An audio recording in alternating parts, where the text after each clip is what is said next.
Hello everyone and welcome to my second installment of my second-hand purchases. And let's start with Elvis records. This is titled simply Elvis from '73.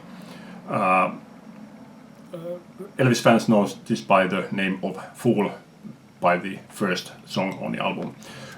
Really not my favorite period of Elvis, this 73, 75. So why did I buy this? Basically, it was a bit of a mistake on my part. My cousin found this one on vinyl and sent it to me. I already had it, she just didn't know it. And she told me that she bought the record even though she didn't have a vinyl player. She bought it to send it to me because one of the songs here is one of her favorite songs. Not sure, but I think it was I'll Take You Home Again, Kathleen. So I told her that I'm going to find this one on CD and send it to her. And it didn't take me too long to find this one, but didn't remember to mail it to her. Time goes on, and I'm at this meeting, and I found Elvis's other CD album titled Now. So I remember that, hey, that was the one that she wanted. So I bought it and I mailed it to her. And it was about a week after she had received the CD. And I was going through my CDs here on my shelf, and I look, hold on, I have Elvis Now here on my shelf. That how come I have it when I already mailed it to her? And that's when I remembered it wasn't Now that she was after. It was this one. So that was last Christmas, and I still haven't remembered to mail this one to her. So maybe later I will.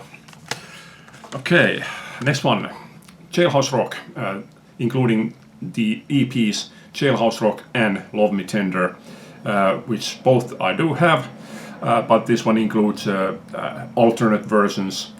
So obviously that was good enough reason for me to buy another Elvis album into my collection. Okay, then again, Elvis album titled simply Elvis. This is his second album from 1956.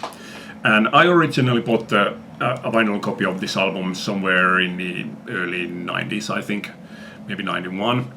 And it was absolutely horrible sounding album. I don't think I ever listened to it more than once. It's just, I am far from being an audiophile, but that was just way too horrible sounding. It was just surface noise. It was like 80% was just surface noise. It was and somewhere in the bottom you could hear beam, beam, beam, beam, beam, beam. Yeah, I never listened to it again. Sometime later I bought the Complete 50s Masters 5 CD box set, and whenever I wanted to listen to this album, I listened to it through that box set. It was only now when I was putting my albums into Discogs and it came time to put my copy of this album there, and I realized that there's no way that I'm going to put that album as being part of my collection, and so it meant that I had to buy myself a new copy. It took me surprisingly long because I was kind of certain that all I have to do is reach my hand out and then there's a copy of it, but it wasn't quite that simple. But it didn't take too long, and I found myself a far better sounding copy. And yeah, this one I did put into Discogs. Okay, then let's take that one. This is a 1975 French copy of Sounds Like Gene Vincent. I think it was like maybe 3 years ago or so. I last bought a Gene Vincent album and thinking, okay, now I have all the Gene Vincent albums that I need. And it was some time after that I came across the sleeve somewhere on the internet, and I remembered that I have completely forgotten about this one.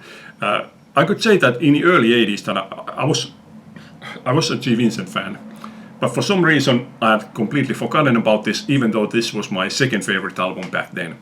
Well, okay, now I had to find a copy of this, and it was surprisingly difficult, I have to say, but I did eventually find this copy from a shop around here. So once again, I think that I have all G. Vincent albums that I need, except that there was just a little while ago there was I think it's a 10-inch album released of his very late career period, very late career recordings from something like 69 or something like that. I am very curious to buy that album, even though I'm almost absolutely certain that I'm not going to like it at all. But I'm just so convinced that it's going to be completely different to that kind of stuff that he did during the 50s. So I'm very curious to hear that. But yeah, well, time will tell if I'm going to buy that one or not. Okay, Van Morrison, Days Like This from 1995. I'm not a big Van Morrison fan. I think this is my 5th album, and these they're not consecutive albums, but this one, Enlightenment and Avalon Sunset are my favorite albums. And it took me a very long time to find this one, because about Enlightenment in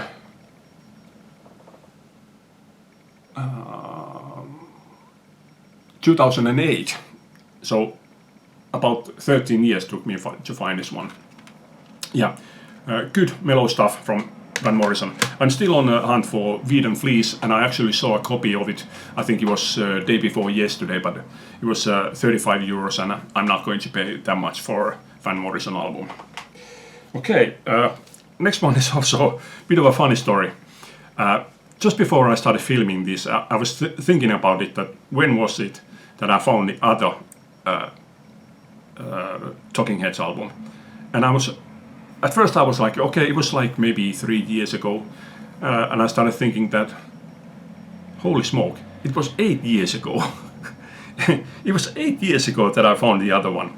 I was looking for this one. I was at a record store, and I found this other Talking Heads album, and I pulled it out of the shelf, and I remember that this is not the one that I am looking for. It was Speaking in Tongues. And then I started thinking that, what was the title of the album that I actually am looking for? And I couldn't remember it. And that's why I ended up buying Speaking in Tongues, just because I couldn't remember the title of the one that I was actually looking for. Well, now I found it. It's Little Creatures. Really, really good Talking Heads album. I'm much more a fan of this late period Talking Heads than the early period. So this is actually my second favorite, or possibly even co-favorite Talking Heads album, along Naked. Okay. This next artist, I've had his first 2 albums on CD since the 90s, and I can't say that I was like actively looking for his albums, but whenever I was like going through country records in our record stores, which, like I've said many times, don't have many country records, I usually try to find his records, but I don't actually remember ever seeing any of his albums until I found this one. This is a self-titled album from Guy Clark. So yeah, glad to finally pick up something more from him, but yeah, it's not as good as those first 2 albums. Good album, but those first two albums, they are better than this one. Okay. Once again, this was one of the albums that I did know, and I wasn't going to buy this, but as soon as I saw this at the record store, I snatched it up immediately, didn't hesitate for a second. This is Roseanne Cass, Interiors, her album from 1981, I think it was. Yeah, really good. I just love her albums more and more every time that I bought more albums from her. Just, yeah, great album. Not my favorite from her, but very, very good album anyway. This next one was kind of a surprise to myself that I bought this. This is Nick Lowe, The Old Magic. I already had this one on CD, and I have more or less about half and half. Half of his albums on CD and half on vinyl. So it's not like that I have to buy all the albums on vinyl. Also, so I don't really know why I snatched it up, but immediately when I saw it, I just picked it up. Yeah, even though that this is my least favorite from this period, starting from which one was it? Was it The Impossible Bird or The Convincer? But anyway, from that period, this is my least favorite, simply because this includes one song that I just can't stand. I don't remember which one it was, but yeah, one horrible song. Other than that, it's a good album, but still my least favorite from this period, and now I have 2 copies of it. Okay, connected with that one. This is Colin Carter, Musical Shapes. I've had one of her albums since the early 90s. Yeah, I never really looked for her albums. I did see from time to time something from her. Never really looked for her albums until I saw this one being mentioned among Richard McCook's video about Nick Lowe's albums. So I decided that, okay, if I come across this one, I will buy it. And yeah, once again, it didn't take me too long. It was, I'm guessing it was like a few months after that I found this one. Yeah, good album, very different to the other Colin Carter album that I have, but yeah, good, solid album. And yet more connected with that one, Dave Edmunds' Get It. This was the last album from this period of Dave Edmunds that I'm interested in, starting from his album Rockpile, ending with the album Twanging. So yeah, excellent album, just great. Maybe my favorite or co-favorite with the Repeat When Necessary album. And let's end this one with this album. I didn't really have much of any information about this band. I more or less knew about the style that they were playing, and I knew that this album was sort of like a turning point, ending like one period, and after that would be different style.